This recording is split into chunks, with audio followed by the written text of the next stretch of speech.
అందరికీ praise lord. ఎలా ఉన్నారండి మీరందరూ? ఈరోజు మనము మత్తయి సువార్త 7వ అధ్యాయంలో 13-29 వచనములను చదువుకుందాము. ఈ వచనములతో యేసుక్రీస్తు ప్రభువారు కొండ మీద ప్రసంగమును ముగించడం జరుగుతుంది. ఈరోజు మనము నేర్చుకోవలసిన విషయాలను, దేవుడు మనల్ని హెచ్చరించే విషయాలను ఒకసారి చూసి నేర్చుకుని ఆ ప్రకారంగా మన జీవితంలో, మన ఆత్మీయ జీవితంలో ముందుకు వెళ్ళే వారంగా ఉందాము. నేను చదువుతున్నాను, ఒకసారి చూడండి. ఇరుకు ద్వారమున ప్రవేశించుడి, నాశనమునకు పోవు ద్వారము వెడల్పును, ఆ దారి విశాలమునై ఉన్నది, దాని ద్వారా ప్రవేశించువారు అనేకులు. జీవమునకు పోవు ద్వారము ఇరుకును, ఆ దారి సంకుచితమునై ఉన్నది, దాని కనుగొరు వారు కొందరే. ఈ వచనముల ద్వారా మనం ఏం చేస్తాము? మీరు ఇరుకు ద్వారంలో ప్రవేశించండి. మనకి ఆత్మీయ జీవితంలో మనకి ఎదురుగా 2 ద్వారములు అన్నవి దేవుడు ఏర్పరిచాడు. ఒక ద్వారం అన్నది విశాలంగా ఉంటుందంట, ఇంకొక ద్వారం ఇరుకుగా ఉంటుందంట. చాలామంది విశాలంగా ఉంది కదా అని చెప్పేసి ఆ ద్వారంను వెళ్తారు. అక్కడ హ్యాపీగా సంతోషంగా జీవిస్తారు. అంటే ఈ లోకంలో విశాలము అన్న ద్వారం అన్నది లోకాన్ని సూచిస్తుంది. కాబట్టి లోకంలో సుఖ సంతోషాలతో హ్యాపీగా జీవిస్తారు. నేను సంతోషంగా ఉన్నాను, నేను అన్నిట్లో విజయంను సాధిస్తున్నాను, ఈ విధంగా నాకు చాలా ప్రశాంతంగా ఉంది. ఆ విధంగా లోకాన్ని చూసి లోకంలో ఉన్న సంతోషాలను, అల్పకాల భోగాలు అంటారు కదా, వాటి మీద ఆశపడుతూ సంతోషంగా జీవిస్తారనమాట. అయితే మనకి ఇరుకు ద్వారంలో వెళ్ళమని దేవుడు హెచ్చరిస్తూ ఉన్నాడు. ఆ ఇరుకు ద్వారము అనేది చాలా చిన్నదిగా ఉంటదంట. అందులోనికి మనం వెళ్ళినప్పుడు ఆ ఇరుకు ద్వారంలో వెళ్ళాలి అంటే, ఇరుకు ద్వారం అన్నది ఇక్కడ క్రీస్తు ద్వారమును మనకి సూచిస్తుంది, యేసుక్రీస్తు మార్గమును సూచిస్తుంది. ఆ మార్గంలో వెళ్ళాలి అని అంటే చాలా కష్టం. ఎందుకు? ఈ మార్గంలో వెళ్ళాలి అంటే మనం ఒక అబద్ధం ఆడకూడదు, లేకపోతే తాగుబోతుతనం కానీ, తిరుగుబోతుతనం కానీ, మన ఆలోచనలే పవిత్రంగా ఉండాలి, మన బిహేవియర్ మన దేవునికి ఇష్టకరమైన రీతిగా ఉండాలి, ప్రతిదీ అబ్జెక్షన్గా ఉండాలి. ఇది చెయ్యాలా వద్దా అని చెప్పేసి ప్రతిదీ మనము ఆలోచించి చేస్తూ ఆ విధమైన ఖచ్చితమైనటువంటి జీవితంలోనికి మనకు వెళ్ళాలి. మనకంటూ ఒక స్వేచ్ఛ ఉండదన్నమాట. అంటే మన ఇష్టం వచ్చినట్టు మనం బతకడానికి వీలు ఉండదు. ఎందుకు అని అంటే అది దేవుని మార్గము, దేవునికి ఇష్టమైన రీతిగానే బ్రతకాలి.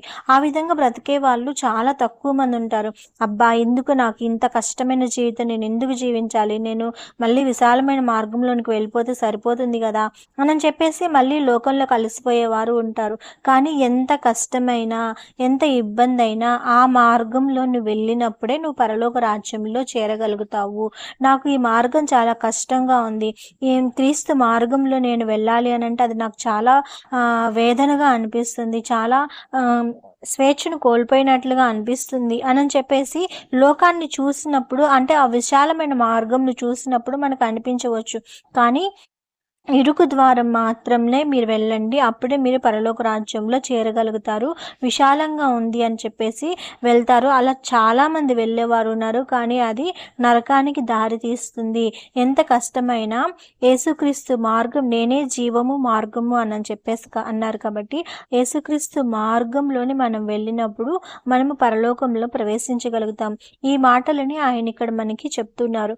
చాలామంది విశాలమైన ద్వారంలో వెళ్తారు, కొద్ది మంది మాత్రమే కనుగొంటారు అని చెప్పేసి చెప్తున్నారనమాట. తర్వాత అబద్ధ ప్రవక్తలను గూర్చి జాగ్రత్త పడుడి, వారు గొర్రెల చర్మములు వేసుకొని మీ యొద్దకు వత్తురు, కానీ లోపల వారు క్రూరమైన తోడేళ్ళు.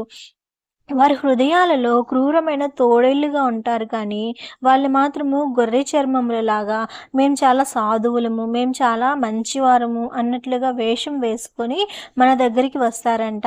వారు అబద్ధ ప్రవక్తలు అని చెప్పేసి చెప్తున్నారనమాట. వారి గురించి వారు అబద్ధ ప్రవక్తలు అని మనం ఎలా తెలుసుకోవాలి అని కూడా ఇక్కడ యేసుక్రీస్తు ప్రభువారు మాట్లాడుతున్నారు. ఎలా అంటే వారి ఫలముల వలన మీరు వారిని తెలుసుకొందురు. అంటే వారు ప్రవర్తన ద్వారా వారి బిహేవియరు, వారి మాట తీరు, వారి వారి ప్రతి పరిస్థితిని బట్టి వారు అబద్ధ ప్రవక్తలా లేకపోతే వారు నిజమైన ప్రవక్తలా అని చెప్పేసి మనము తెలుసుకోవాలని దేవుడు ఇక్కడ మనకి హింట్ ఇచ్చినట్లుగా చూస్తూ ఉన్నాము. వారి ఫలాలు, వారు మంచి ఫలాలు ఫలిస్తే వారు మంచి ప్రవక్తలు అనని, లేకపోతే వారి ఫలాలు అన్నవి చెడ్డవిగా ఉంటే, అంటే వారి ప్రవర్తన అన్నది చెడ్డగా ఉంటే వారు అబద్ధ ప్రవక్తలు, వారు గొర్రె చర్మములు కప్పుకున్న తోడేళ్లుగా, క్రూరమైన తోడేళ్లుగా మనం వారిని గమనించి వారికి దూరంగా ఉండాలి అన్నది దేవుడు హెచ్చరిస్తున్నాడు. ముండ్ల పొదలలో ద్రాక్ష పండ్లనైనను పల్లేరు చెట్లను అంజూరపు పండ్లనైనను కోయుదురా. అంతే కదా, ముండ్ల పొద దగ్గరికి వెళ్ళినప్పుడు మనం అక్కడ మంచి పండ్లను మనం కోస్తామా?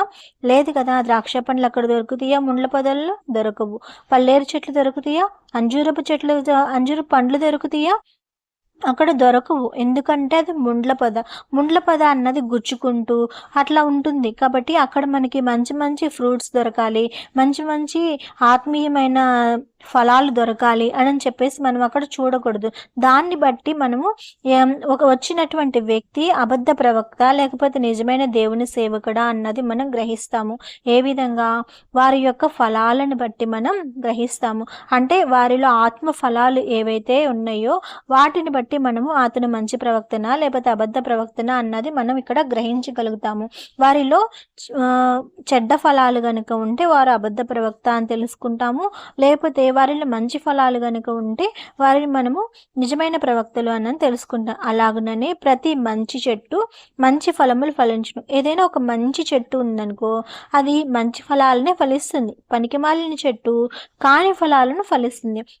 ఒక పనికిమాలిన చెట్టు కనుక వేస్తే అది కాని ఫలాలను, అంటే పనికిమాలిన ఫలాలనే ఫలిస్తుంది అనమాట. అంటే ఇక్కడ మనం ఏం చూస్తాము, వచ్చినటువంటి వ్యక్తులు అన్న వాళ్ళు ప్రవక్తలుగా సేవకులుగా వచ్చిన వారిలో మంచి ఫలాలు, మంచి వ్యక్తి అయితే అతనిలో నుంచి మనకి మంచి ఫలాలే కనిపిస్తాయి. ఒకవేళ అతను చెడ్డవాడు అనుకో, అతని బిహేవియర్ని బట్టి, అతను మాటల తీరుని బట్టి, అతను దేవునితో గడిపే సమయము, ఈ విధంగా ప్రతి పరిస్థితిని మనం గమనించినప్పుడు అతనిలో అటువంటిది ఏది సాక్ష్యం సరిగా లేకపోతే అతను పనికి మాలిన చెట్టుగా, అతను పనికి మాలిన వ్యక్తిగా మనం గ్రహించి వారికి దూరంగా ఉండే వారంగా ఉండాలి.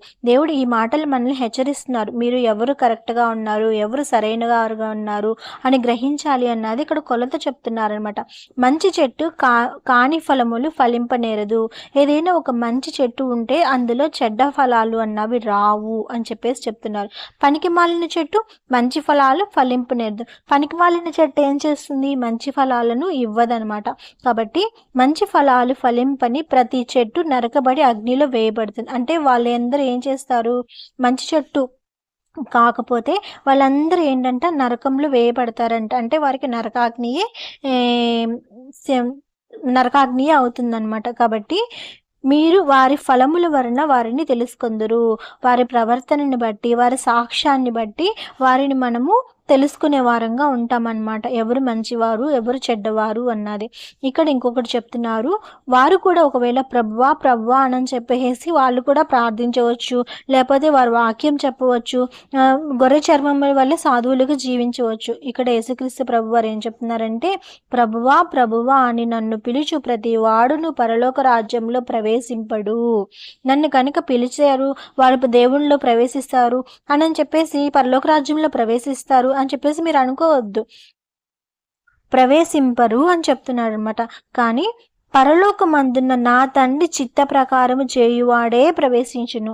ఎవరైతే పరలోకంలో ఉన్నటువంటి తండ్రి చిత్త ప్రకారం జరిగిస్తారో అతను మాత్రమే పరలోక రాజ్యంలో ప్రవేశిస్తాడు. కానీ ప్రభువా ప్రభువా అని చెప్పేసి మనం పిలిచేంత మాత్రాన మనము పరలోక రాజ్యంలో ప్రవేశించము.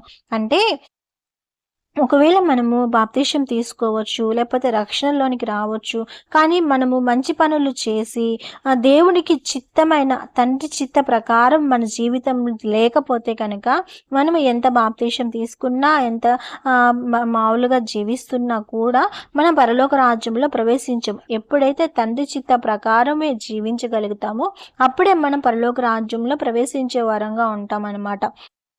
కాబట్టి ఈ విషయాలన్నీ మనం గ్రహిస్తూ ఉందాము. 22వ వచనంలో ఏం చెప్తుంది? ఆ దినమందు అనేకులు నన్ను చూచి, ఏ దినమందు? ఆయన రెండవ రాకడగా ఈ భూమి మీదకి వచ్చినప్పుడు చాలామంది ఆయన్ని చూసి, ప్రభువా ప్రభువా, మేము నీ నామమున ప్రవచింపలేదా? పాస్టర్స్ కానీ ఇలాంటి వారందరూ చెప్తారంట. ఎవరు? అబద్ధ బోధకులు, అబద్ధ ప్రవక్తలు అయినటువంటి వారు, మీ నామంలో మేము ప్రవచింపలేదా? అప్పుడు ప్రవచనాలు చెప్పేవారిని చాలామందిని చూస్తున్నాం కదా. వారిలో కొంతమంది అబద్ధ ప్రవక్తలు ఎవరైతే ఉన్నారో వారు చెప్తారంట, మేము నీ నామంను ప్రవచించలేదా? మీ నామం అంటే వారు కూడా ప్రవచనాలు చెప్తారు, వారు కూడా దెయ్యాలను వెళ్ళగొడతారంట. యేసుక్రీస్తు నామంలో వారు కూడా దెయ్యాలను వెళ్ళగొట్టే ప్రవర్తన వాళ్ళలో ఉంటుంది. కానీ నీ నామమున అనేకమైన అద్భుతములు అంటే వారు అద్భుతములు కూడా చేస్తారంట. మీరు చేయలేదా అని వాళ్ళు చెప్తారంట. అయితే ఇవన్నీ చేసేవాళ్ళుగా ఉన్నప్పటికీ వాళ్ళు తండ్రి చిత్త ప్రకారం చేసి ఉండరు. అందుకనే వారు పరలోక రాజ్యంలో ప్రవేశించలేదన్నమాట. ఆ విధంగా ఇక్కడ మనల్ని హెచ్చరిస్తున్నాడు. అప్పుడు యేసుక్రీస్తు ప్రభు వారు ఏం చెప్తాడు? వాళ్ళు అడుగుతారు, నేను మీ నామమున ప్రవచించలేదా? మీ నామమున దెయ్యాలు వెళ్ళగొట్టలేదా? మీ నామమున అద్భుతాలు చేయలేదా? అని చెప్పేసి వాళ్ళు అడుగుతారు. అడిగినప్పుడు యేసుక్రీస్తు ప్రభు వారు ఏం సమాధానం చెప్తారంటే, నేను మిమ్మల్ని ఎన్నడూను ఎరుగను, మీరెవరో నాకు తెలియదు, అక్రమం చేయవారులారా నా యొద్ద నుండి పొండని వారితో చెప్పుదును. వాళ్ళతో ఏం చెప్తాడంట? చెప్పుదును అని చెప్తున్నాడు. ఖచ్చితంగా నేను ఈ విధంగా చెప్తాను. మీరు నా నామమున దెయ్యాలు వెళ్ళగొట్టినా, మీరు నామములో అద్భుతములు చేసినా, మీరు నా నామమున ప్రవచించినా, మీరు తండ్రి చిత్త ప్రకారం చేయలేదు కనుక మీరెవరో నాకు తెలియదు, అక్రమం చేయవారులారా మీరు నా యొద్ద నుండి వెళ్ళిపోండి, నా దగ్గర ఉండొద్దు అని చెప్పేసి చెప్తారంట. కాబట్టి ఈ నా మాటలు విని, ఈ మాటలన్నీ ఎప్పుడు మనం 5వ అధ్యాయం, 6వ అధ్యాయము, 7వ అధ్యాయంలో ఈ మాటలన్నింటినీ కనుక మనము విని వాటి చొప్పున చేయు ప్రతి వాడును ఆ ప్రకారంగా మనము ఆ మాటలన్నీ విన్నాం కదా. కొన్ని రోజుల నుంచి మనం ఆ మాటలన్నీ వింటూ ఉన్నాం కదా. ఆ మాటలన్నీ చేయడం ద్వారా చేసే ప్రతి వాడు ఏంటంటే బండ మీద తన ఇల్లు కట్టుకుని బుద్ధిమంతుని పోలియుండును. బండ అంటే రాయి.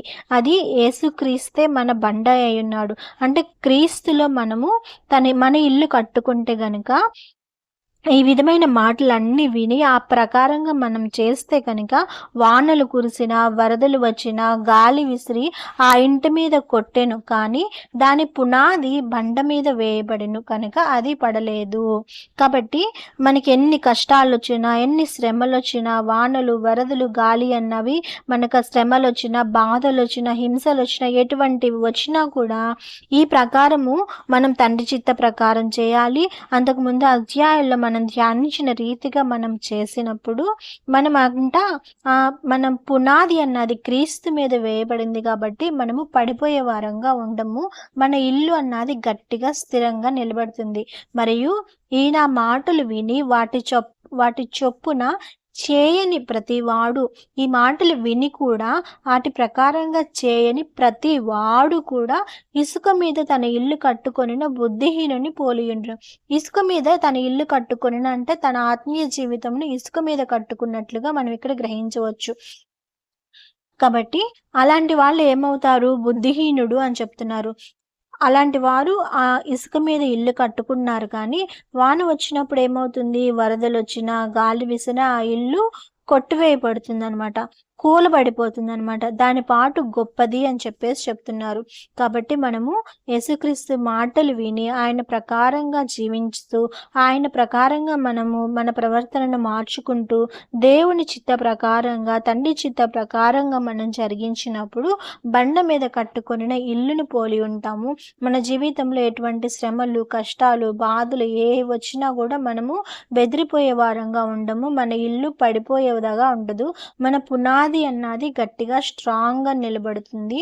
కాబట్టి మనము దేవునిలో బలంగా, ఆత్మీయంగా ఉండగలుగుతాము. ఒకవేళ ఈ మాటలు విని కూడా వాటి చొప్పున చేయకుండా ఉన్న వాళ్ళు ఏమవుతారు? ఇసుక మీద కట్టుకున్న ఇల్లులాగా ఉంటారు. కష్టాలు వచ్చినప్పుడు, శ్రమలు వచ్చినప్పుడు, బాధలు వచ్చినప్పుడు, అటువంటి ఏదైనా వచ్చినా వాళ్ళు లోకంలో కలిసిపోయేవారుగా, వాళ్ళు పడిపోయేవారుగా ఉంటారనమాట. కాబట్టి మనమందరం కూడా బండ మీద కట్టబడిన ఇల్లు వలె మనం ఉండాలి. మన పునాది యేసుక్రీస్తు ప్రభువారై ఉండాలి అని చెప్పేసి దేవుడు ఇక్కడ మనల్ని హెచ్చరిస్తున్నాడు. ఆ ప్రకారంగానే మనము ఉందాము. చివరిగా మనం చెప్తున్నారు, యేసు ఈ మాటలు చెప్పి ముగించినప్పుడు, కొండ మీద ప్రసంగంలో మాటలన్నీ చెప్పి ముగించినప్పుడు ఆ జన సమూహములు ఆయన బోధకు ఆశ్చర్యపడుచుండిరి. ఇంత జ్ఞానం ఎలా వచ్చింది అని చెప్పేసి వాళ్ళందరూ ఆశ్చర్యపడిపోయారంట. కాబట్టి ఏలయనగా ఆయన వారి శాస్త్రుల వలె కాక అధికారము గలవాని వలె వారికి బోధించెను. శాస్త్రుల వలె ఆయన బోధించలేదు, కానీ అధికారం కలిగిన వ్యక్తిగా ఆయన బోధించాడంట ఈ మాటలన్నీ. కాబట్టి మనము బండ మీద కట్టబడిన ఇల్లు వల్లే ఉందాము. అంతకుముందు చెప్పినటువంటి వాక్య ప్రకారంగా మనం జీవిద్దాము. మరొక వీడియోలో నేను 5వ అధ్యాయం, 6వ అధ్యాయం, 7వ అధ్యాయంలో చెప్పినటువంటి నేను ఎక్స్ప్లెయిన్ చేయకుండా ఆల్రెడీ అంతకుముందు ఎక్స్ప్లెయిన్ చేశాను. కాబట్టి ఆ 3 అధ్యాయాల్లో ఉన్న వచనాలను ఒకసారి నేను మీకు బైబిల్లో వాక్యాలను చదివి ఒక వీడియో పెట్టేస్తాను. చదివడం ద్వారా అది ఒకసారి వింటూ మనకి రివిజన్ చేసినట్టు ఉంటుందన్నమాట, రివైండ్ చేసుకున్నట్టు ఉంటుంది. ఆ ప్రకారంగా మనము జీవిస్తే మనము దేవునికి ఇష్టమైన రీతిలో మనం జీవించే వారంగా ఉంటాము. మన ఆత్మీయ జీవితం కూడా బలంగా బలపరచబడి బండ మీద వేయబడిన ఇల్లుని పోలి ఉంటుందన్నమాట. జ్ఞానం కలిగిన వారంగా, బుద్ధి కలిగిన వారంగా మనం ఉంటాము. కాబట్టి మరొక వీడియోతో మళ్ళీ కలుద్దాము. అంతవరకు ప్రైజ్ ద లార్డ్. ఆమేన్.